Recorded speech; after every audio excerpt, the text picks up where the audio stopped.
अच्छा, जब भी हम कोई आदत अपनाते हैं नई, हो या कोई पुरानी आदत जो हमने नहीं करी बहुत समय से, तो उसमें तो टाइम भी लगता है उसे वापस से आदत बनाने में, या कोई नई आदत लाने में अपनी, उसे एक तरीके से हैबिट बनाने में, जो कि ऐसा काम होता है जो हम रोज़ करते हैं, रूटीन बना लेते हैं या फिर ऑटोमेटिकली होता है, कर लेते हैं बाय सबकॉन्शियस। तो इतना टाइम लगता क्यों है? एक्चुअली में ये होता है all because of the plateau of latent potential.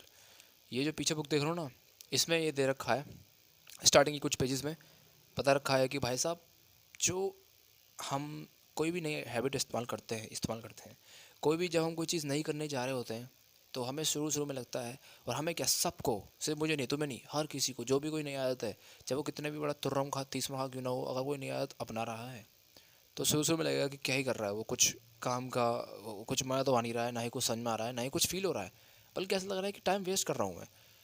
असल में दोस्तों बहुत ही है वैली ऑफ डिसअपॉइंटमेंट, क्योंकि हैबिट हमारी सही तरीके से हमारे कोर में घुसी नहीं होती है, बनी नहीं होती है, और समझ में भी नहीं आया होता है कि क्या चल रहा है, हमारे ब्रेन को पता नहीं चलता है कि क्या जो कर रहा हूँ, क्यों कर रहा हूँ, किस लिए कर रहा हूँ।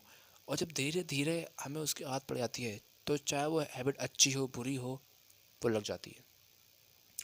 तो हाँ, छोटी छोटी जो चीज़ें होती हैं, उसको हमें, अगर हम इम्प्रूव करेंगे, हर रोज़ करेंगे, तो ही वो आदत अच्छी बन पाएगी। और सही बताऊँ तो आदत छोटी छोटी चीज़ों से ही बनती है। ऐसा नहीं है कि तुमने कोई एक चीज़ करी, बहुत ही खतरनाक चीज़ करी, बहुत ही बढ़िया चीज़ करी, बहुत ही बड़ी चीज़ करी, तो अगले दिन तुम वो कर पाओगे क्या?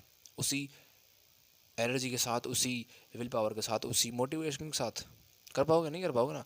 बट अगर तुम हर एक दिन छोटी छोटी चीज़ करते रहते हो, तो धीरे धीरे वो बिल्डअप होके, और इम्प्रूवमेंट के साथ तुम वो चीज़ पा पाते हो जो तुमने कभी सोची भी नहीं थी स्टार्टिंग में। तो हाँ, back to back atomic habits के ऊपर वीडियो मैं ला रहा हूँ, कल भी लाई थी, आज भी ला रहा हूँ, क्योंकि वाई नॉट यार, है ना। और एक और बात मैं कहना चाहूँगा कि ऐसी वीडियो जो मैंने आज ये टॉपिक है उस पर मैंने बना रखी है, बट वो इतना मैंने डीपली समझ में नहीं था, जो कि आज समझ लिया है। वापस से बुक पढ़ी मैंने, उस टाइम पहले पढ़ी थी। तो असल में जब भी हम अपने आप को भरोसा दिलाते हैं कि यार जो मैं कर रहा हूँ वो सही कर रहा हूँ, और चलो करते रहते हैं, क्योंकि देखो, रिग्रेट्स जो होते हैं, अफसोस तो हर किसी के लाइफ में आते ही हैं।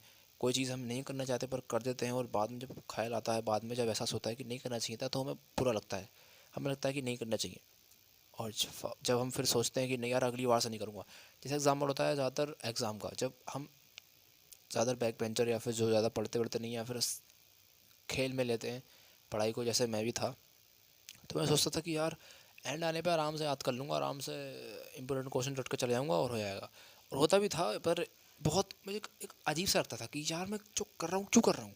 मुझे अगर पूरे साल बढ़िया तरीके से पढ़ लेता और अच्छे से कर लेता, हैबिट बना लेता हर रोज़, जैसे अगर मैथ्स का स्टूडेंट होता, वैसे मैं बायो का स्टूडेंट हुआ, पर अगर मैथ का होता और मैं अगर अभी 8 क्लास में होता, तो मैं ये कहता अपने को, चलो यार हर दिन मैथ करते हैं, मैथ वैसे भी हर दिन करनी चाहिए, इससे मोमेंटम और पेशेंस और पता नहीं क्या क्या बढ़ता है। बट मैंने नहीं करा, और लास्ट टाइम पे, एंड टाइम पे सोच रहा हूँ कि भाई क्या सकता है, क्या कौन सा न्यूमेरिकल आएगा, क्या आएगा, क्यों ये वो। तो ये हमें बाद में रियलाइज़ होता है। कैसे? क्योंकि उस टाइम पे जब हम नहीं कर रहे होते हैं कुछ भी चीज़, जैसे नई पढ़ाई कर रहे होते हैं, तो हमें लगता है कि क्या ही फ़ायदा है, कुछ फ़ायदा नहीं है, मतलब कुछ नुकसान भी नहीं, कुछ वो भी नहीं है, तो हम करते ही नहीं है वो चीज़। पर धीरे धीरे जब पढ़ने लगते हैं ना, दिन कटने लगते हैं, तो हमारी बुरी आदत आराम से दिखने लगती है, उससे पर्दाफाश होने लगता है। ऐसे ही अच्छी आदत के साथ होता है। शुरू शुरू में लगेगा कि पता नहीं क्या कर रहे हैं, क्यों कर रहे हैं, वैली ऑफ डिसअपॉइंटमेंट होती है वो। और जब धीरे धीरे ग्रेजुअल तरीके से, आराम से, धीरे धीरे धीरे बढ़ता है ना, वो लाइन, वो मार्क, वो जो भी तुम्हारा गोल तक पहुँचाने में मदद करता है तुम्हें, वो होता है असली असली जर्नी, वही होती है। और हाँ, आइडेंटिटी के ऊपर भी वीडियो बनाऊंगा एक, कल परसों, जब भी मन करेगा, जब जब भी टाइम मिलेगा।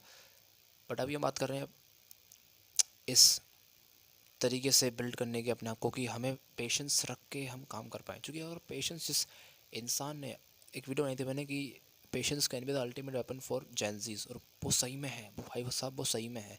बहुत ही कम लोग ऐसे होंगे जिनके पास पेशेंस होगा, जो 1 मिनट भी एक तरफ देख कर, लेट्स से इस दीवार को मैं देख रहा हूँ, तो कुछ मार्क बनाऊँ हवा पे, जैसे कोई मच्छर है या कोई भी चीज़ है, तो मैं देख सकता हूँ उसे 1 मिनट बिना किसी डिस्ट्रैक्शन के, तो भाई साहब तुम अंदर पेशेंस है, तुम्हारे अंदर फोकस है।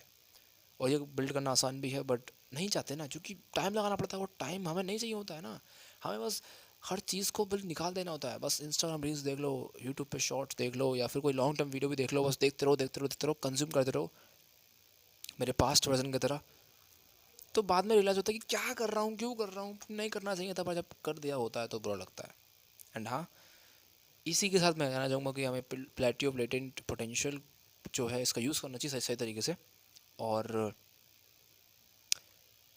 एक ज़रूरी बात इस वीडियो में जो बताना चाहता हूँ मैं तुम्हें, कि हमें ना अपने ऊपर भरोसा करना चाहिए। क्योंकि अगर हम सेल्फ स्टीम ही हमारे अंदर नहीं होगी, सेल्फ कॉन्फिडेंस ही नहीं होगा, जो कि बिल्ड करना पड़ता है, तो हम कितना भी कुछ भी कर लें, हमें लगेगा ही नहीं कि हम क्या कर रहे हैं, कुछ मैटर करता भी नहीं करता। इसी के साथ मैं ये बोलना चाहूँगा कि हम ही हम हैं तो क्या हम हैं, तुम ही तुम हो तो क्या तुम हो। The cute the thought of Jackie Shroff from border movie. हाँ, कंपैरिजन किल्स। मिलते हैं कल।